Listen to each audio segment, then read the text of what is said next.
How do you learn to love your own voice? Our Creator designed our voices so different from one another. It's part of our identity, of our design, and we have to start embracing it from that place. So if you feel icky about your voice, start loving yourself. Because ikaw lang sa buong mundo ang may boses na ganyan. Singing is a skill that can always be learned. It brings people together. Singing brings people together. It brings healing to people.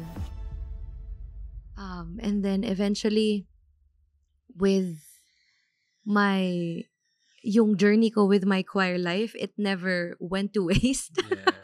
Nilagyan niya ng purpose. Yeah. Kasi yung journey ko of choir life, remember I told you about this, yung last choir na sinalihan ko bago ako mag-resign.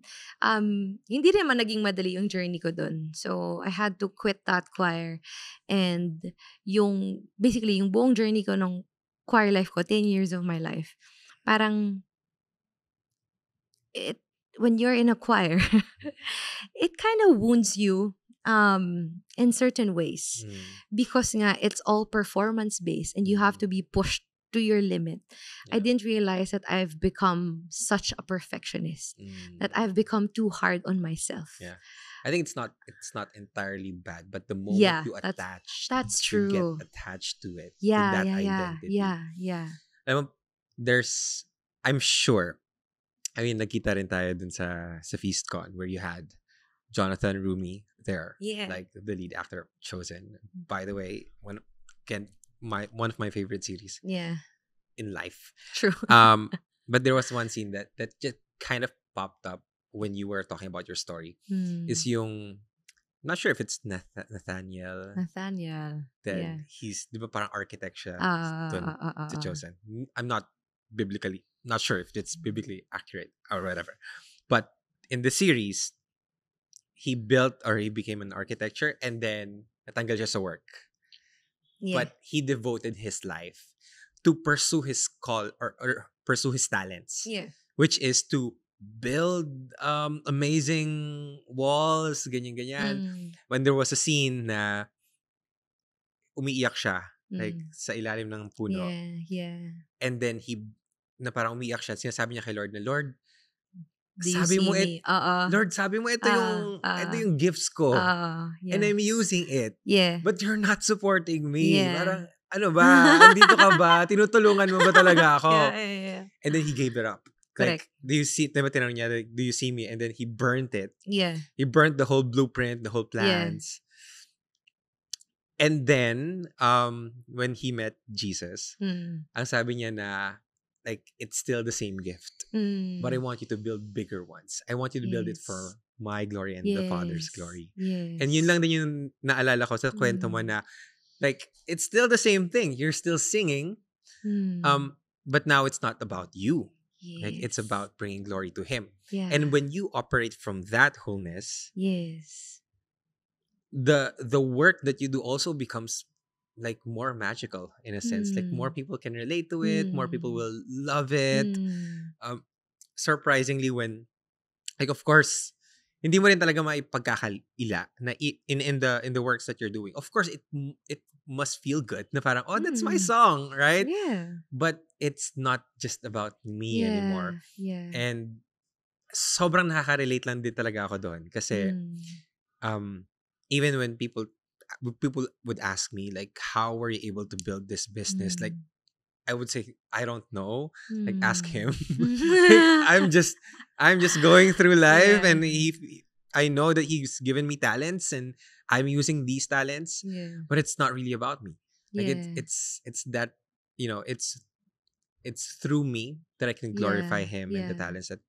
So parang nakarelate talaga ako doon na. It serves other people.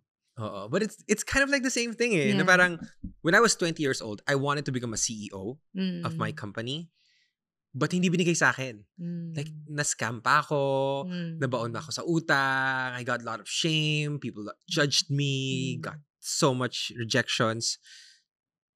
And then, nung sinurrender ko sa kanya na, parang, talaga, Lord, na, akala ko, sabi mo, tinanim mo sa akin yung vision eh, right? Yeah. Tinanim mo eh. The vision was there. You put Yeah. this in me. Hindi ko naman talaga ginastos. Pero sabi mo pwede, so I did. Yeah. And then, hindi nangyari. And then years after, now that I'm a CEO, but this time I'm I may be the CEO, but he's still in control. Alam mo yun? Na parang, ngayon madali na lang. Hindi ko kailangang mag-effort para maging CEO. It's more of like, no, I'm just really doing this to serve him. So, like, everything is just flowing. And ang dali na kapag parang kasama mo siya dun sa ginagawa mo. Right? Yeah, nilatag niya lang. Parang, I guess I wanna continue telling the story of how the voice coach thing happened. Yeah. So, nung pandemic, dahil nga nagsusulat ako ng kanta, at syempre kailangan ko ng pera, I know that I can earn through teaching. Yeah. So, I started doing voice lessons online. And it started with just really the circle at church. So I was having students from my friends at church. Yeah. So it started one student a week, na naging twice a week. Tapos naging 3 na yung students ko in a week. Tapos hanggang sa buong pandemic na puno yun. Wow. Like I was teaching from morning to evening. And I was enjoying it. Kasi lahat naman tayo nasa bahay. So lahat online. Yeah.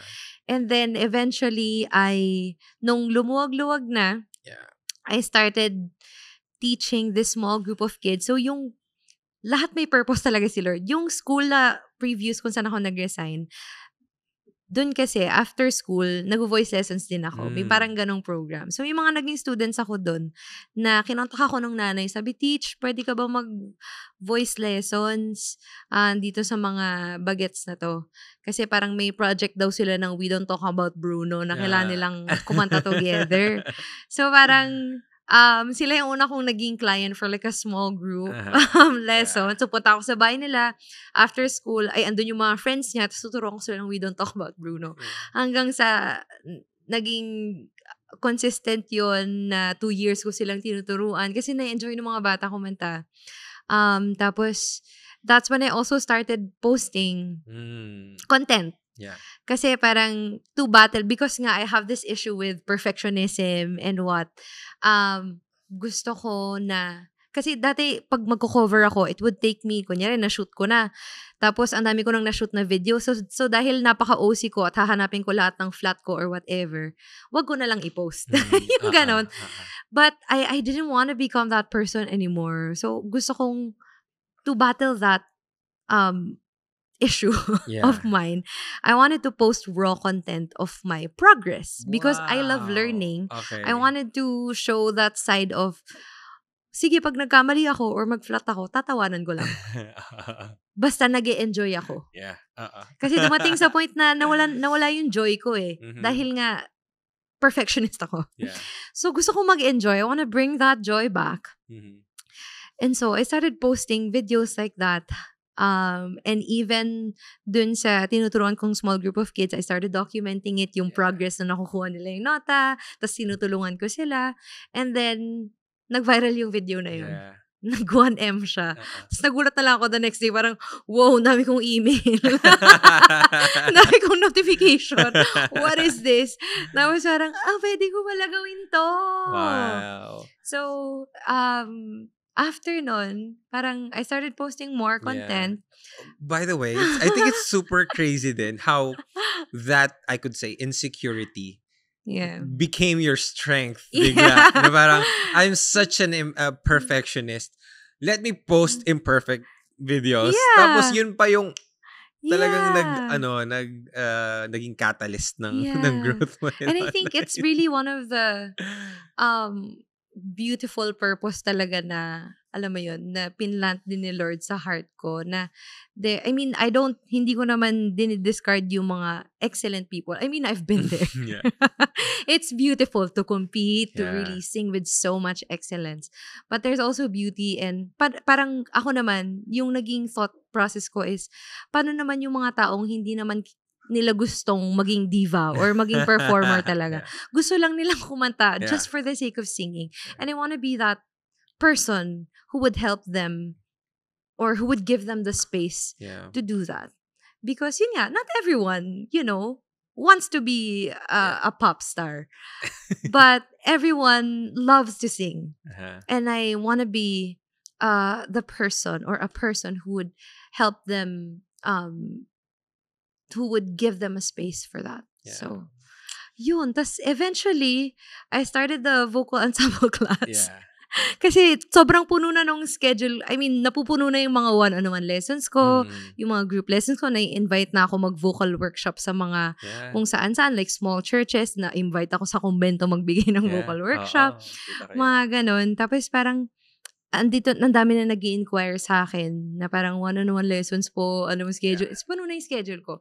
Tapos parang, hirap na ako noon din. Kasi parang 3 students max ko na yun. Nakakapagod din kasi siya. Yeah. Totoo din naman. Nakakapagod siya. Din talaga magturo. So parang sabi ko, I want to help more people. I want to accommodate people. So, accommodate more people. So, naisip ko yung vocal ensemble class. Yeah. Naisip ko na, bakit sa mga dance studios, meron silang dance classes for anyone who just wants to dance. Sayaw sila for 1 hour, meron silang aaralin na dance for 1 hour. Tapos yun na. Sabi, walang ganito for singing. So parang, maybe pwede to. Yeah. Ganon. So I started that. Tapos yun. Oh, crap. The rest is history. Wow, love it. Thank you so much for sharing your story. I loved it. Again, paulit-ulit. I mean, naririnig ko na siya and medyo nasaksihan ko yung latter part. Yeah. And I'm just really, really happy for you. More than the community that you're building, which is massive, by the way. Like every week, you're like seeing 60 plus people. 60% of them are like first timers. So like it's really, really cool to see. Non-singers. Non-singers. As in. Banyo singers. So parang nakakatawa. But more than that, it's really something that I know it's purely out of service. Like guys, if you haven't gone to any of Hannah's vocal ensemble class, you must. It's a totally different experience. Parang 1% lang yung nakikita nyo online. Sobrang saya niya talaga.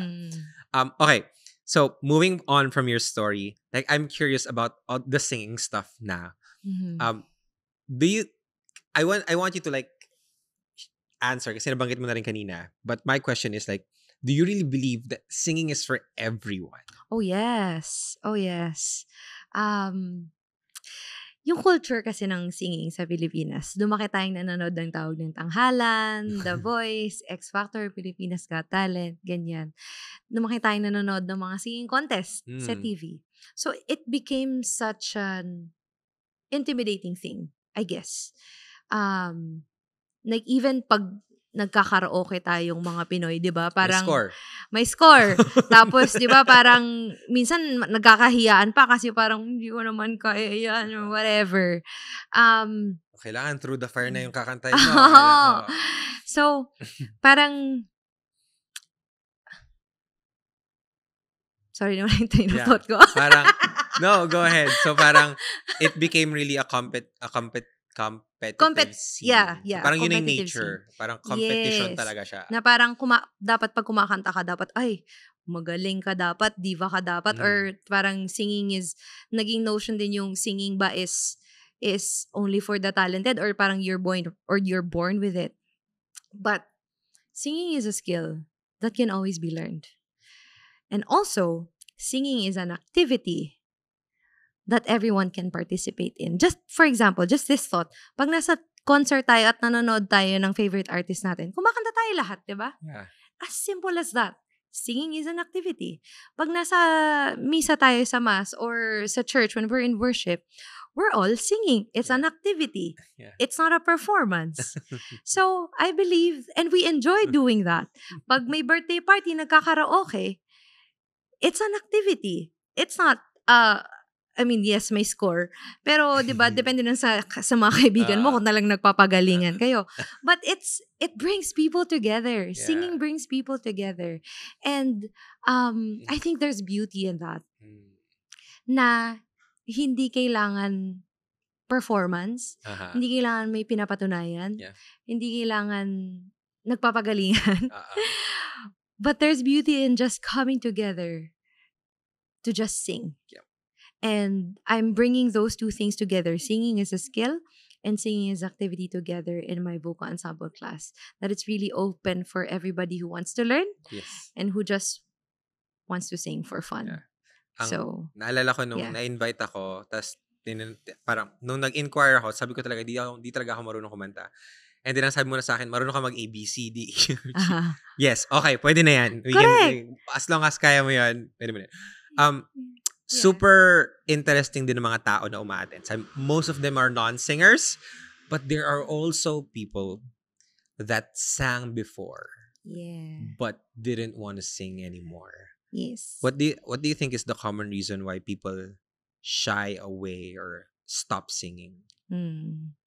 I think, first of all, there's so many factors. First is if they've experienced trauma from, siguro nagka-choir sila before, na-trauma sila sa conductor nila, or nabully sila ng choir mates nila, or it was a traumatic experience. Nag-apply ako sa choir dati nung elementary, by the way. Di ko natanggap. So after nun, sabi ko, ops, di ko talent yan, sasayaw na lang ako. Ayan, yan din. Rejection.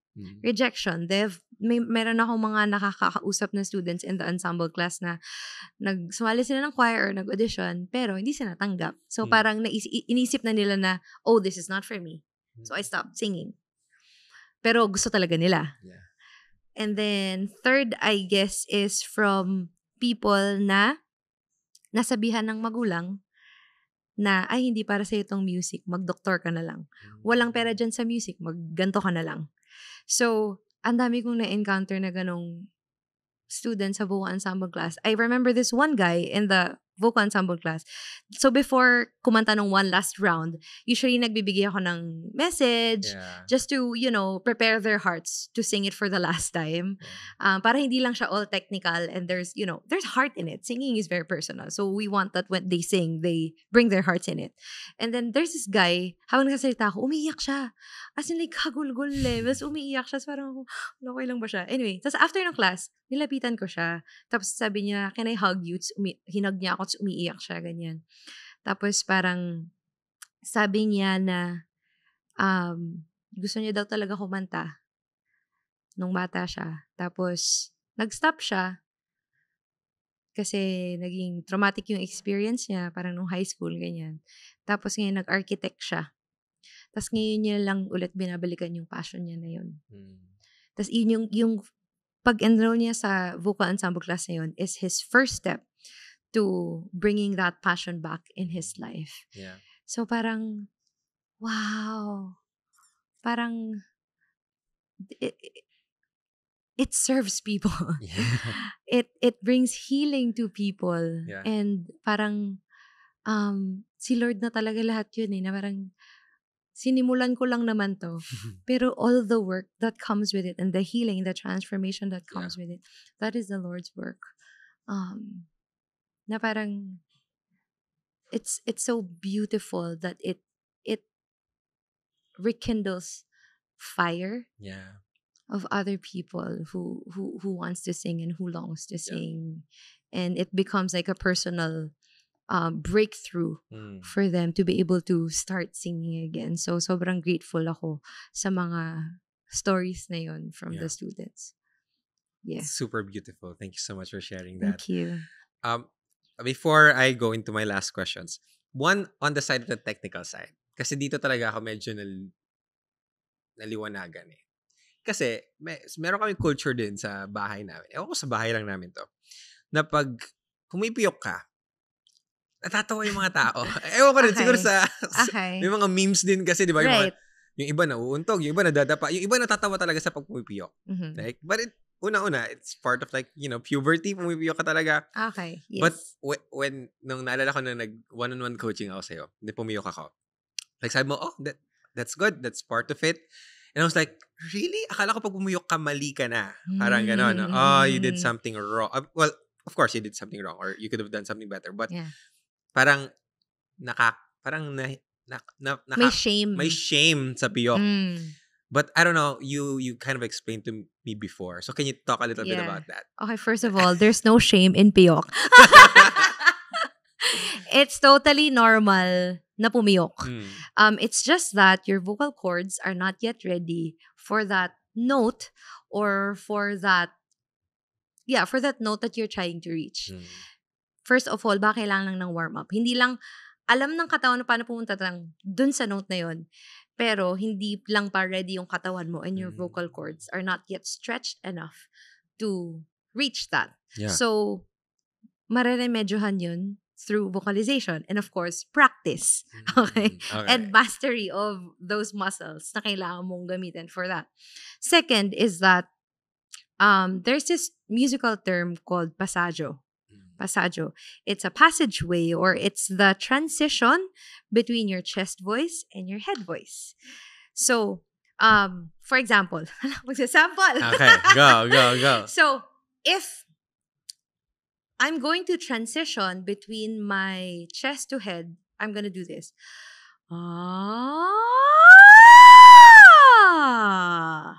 Ngayon, if hindi ako nakapag-warm up ng maayos at madaanan ko yung passaggio na yun, usually dun yung break, dun yung piyok, basically. Ganito siya. If hindi ko siya ma-lift yung passaggio na yun or hindi ko siya ma-transition smoothly, dun nangyayari yung piyok. So, ang goal dapat when you're trying to learn about your voice is ma-transition mo smoothly yung chest voice and your head voice through that passaggio. So, dapat hindi siya katakutan. Yeah. Hindi katakutan yung piyok na yun. It's totally normal. It's just you have to train your body and your voice how to transition to that place smoothly. Yeah. Love it. Thank you so much na nasampulan pa tayo ng lesson ni Coach Hannah. Okay, I have like one more kind of technical question. Okay.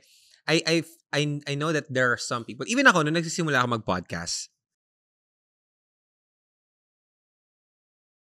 to sing, and they're also not liking their voice. Is there like a, I don't know, scientific explanation for that na when we hear our voice, or it's more of like a psychological thing na we're judging ourselves too much?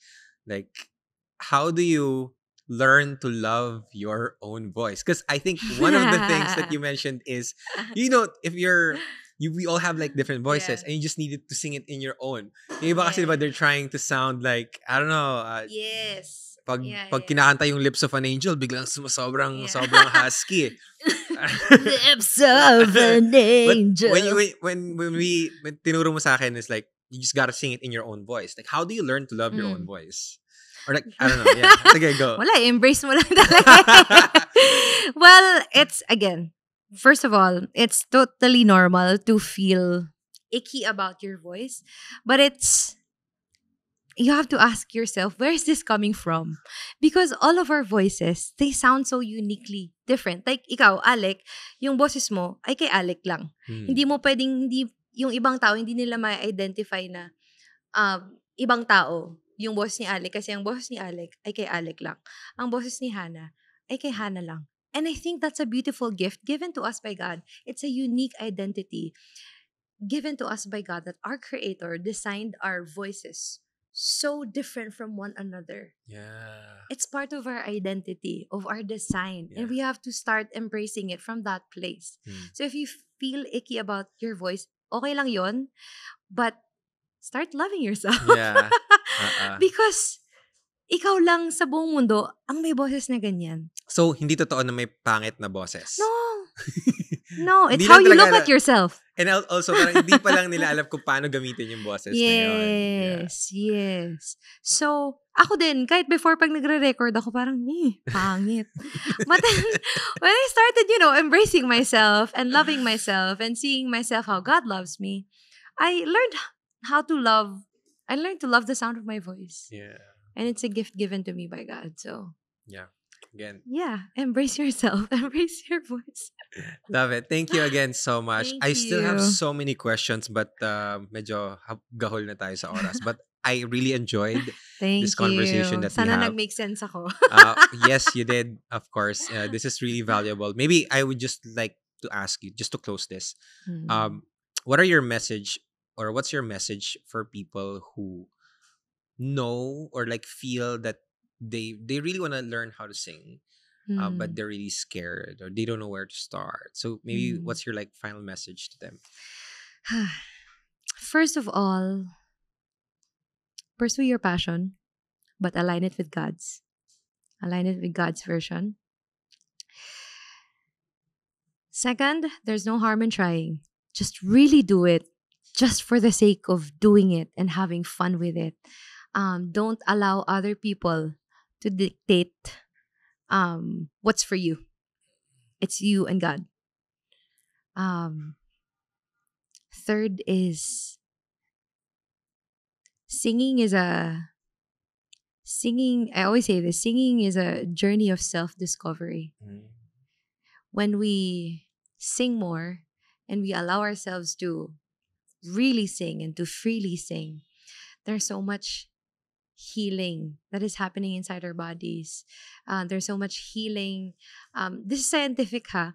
Singing increases our happy hormones. Yeah. So it does a lot with our mental wellness and our overall wellness. And also, singing is personal. Parang it's lahat tayo, we all have a story to tell through our singing and through the songs that we sing. So, hindi mo kailangan i-compare yung sarili mo sa ibang tao, sa ibang singer. Hindi mo kailangan i-compare yung path mo sa iba because yours is unique. Yours is uniquely yours and uniquely given by God. So, start embracing that. So, yeah. Love it. Thank you, guys. Thank you so much, Hannah. Thank you. I really enjoyed this, and I'm sure that there's so many people who's gonna love this episode. Dahil everything that's just coming out of you is just really. I know that it's a gift from God, but it's also something that you're purposely sharing to other people. So thank you for your light. Thank you for your gifts. Thank you. And thank you for everyone who's listening right Thank now. you. If you are interested to learn more about what Hannah does or to join any of the vocal ensemble classes that's happening here in Co-Create Studios, go ahead, check it out below. I'll put down the links below, and gusto nyo rin siyang i-follow para malaman kung ano pa mga ginagawa niya. Go ahead, check down below. I'll put the links down below. So, but thank you guys so much for being here. I really appreciate you for just supporting the podcast, supporting the show. If you if you enjoyed this episode, please share it to as many people as you can. Share it to your stories, your Facebook, to your family, to your friends, and whatsoever. Para mas marami pang mas ma-in love sa pagkanta. But again, thank you, Hannah, so much for being here. Thank you so much. Thank you guys again. My name is Alec Cuenca. This is Small Talk, small conversations with huge impact. And I'll see you guys next episode.